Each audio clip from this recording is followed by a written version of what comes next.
함께 은혜 나누실 말씀의 제목은 하나님의 성전을 훼손한 아하스. 본문은 열왕기하 16장 10절부터 20절과 역대하 28장 22절부터 27절입니다. 하나님의 붙드심을 거절한 아하스는 바람에 밀려 요동하는 바닷물결같이 마음에 정함이 없었습니다. 아수르 왕에게 자신을 왕의 신복이요 왕의 아들이라고 하면서 도움을 요청했을 뿐만 아니라 아수르에게 패전한 아람의 신들이 도와주기를 바라며 다메섹에 있는 단을 하나님의 성전에 만들고 그 위에 제사를 드리는 등 정신없는 행동을 이어간 것이죠. 아하스의 범죄로 말미암아 하나님께서 에돔과 블레셋을 들어 유다를 치신 것인데, 아하스는 꺽쇠로 죄는 것 같은 위험한 지경에 처했어도 깨닫고 돌이키기는커녕 하나님께 더욱 범죄하기를 쉬지 않았던 것입니다. 아하스는 하나님께서 알려주신 대로 건축된 솔로몬 성전을 훼손하는 일에도 주저함이 없었습니다. 성전의 기구들을 꺼내어 조각조각 잘라버렸고 성전의 문들을 폐쇄했죠. 예루살렘 구석구석에 단을 설치하고 유다 각 성읍에는 산당을 설치하여 다른 신들에게 분향했습니다.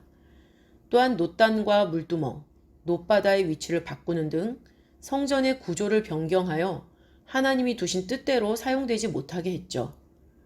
하나님의 언약이 머물러 있는 다윗의 혈통으로서는 도저히 할 수 없는 일, 해서는 안 되는 일들을 아하스가 저지른 것입니다. 아하스 본인 자체가 하나님의 말씀을 가까이 하는 성전이 되어야 함에도 불구하고 성전이 되기는커녕 오히려 하나님의 성전을 훼손하는 일에 열심을 낸 것입니다. 이런 아하스의 악행들은 하나님의 노를 격발케 했습니다. 그리고 아하스는 유다의 왕이 아닌 이스라엘 왕으로 기록되었죠. 역대하 28장 19절은 이스라엘 왕 아하스가 유다에서 망령되이 행하였다고 기록했습니다. 역대하 28장 27절은 아하스가 그 열조와 함께 잠에 이스라엘 열왕의 묘실에 들이지 않았다고 기록하므로 죽어서도 아하스는 유다 왕으로 인정받지 못했음을 강조하고 있습니다. 또한 병이 든 것도 아닌데 아하스는 열왕의 묘실에 들어가지 못하고 예루살렘 성에 장사되었습니다. 이사야 57장 2절은 정로로 행하는 자는 자기들의 침상에서 편히 쉰다고 말씀하고 있죠. 아하스가 그의 침상, 열왕의 묘실에 들어가지 못하므로 하나님의 말씀을 가까이 해야 하는 왕의 정로에서 완전히 벗어났다는 것을 스스로 증명했다면 우리는 하나님의 말씀을 가까이 함으로 하나님께서 우리를 위해 준비하신 나라에 넉넉히 들어갈 수 있다는 것을 증명해야 할 것입니다. 기도하겠습니다.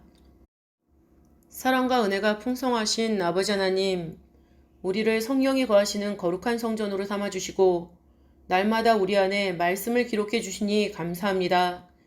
말씀과 기도로 거룩해지는 것이 성전을 성전답게 가꾸는 일인 줄 믿사오니 하루의 첫 시작을 항상 말씀과 기도로 출발할 수 있도록 역사하여 주시옵소서. 사랑이 많으신 예수님의 이름으로 감사 기도 올리옵나이다. 아멘.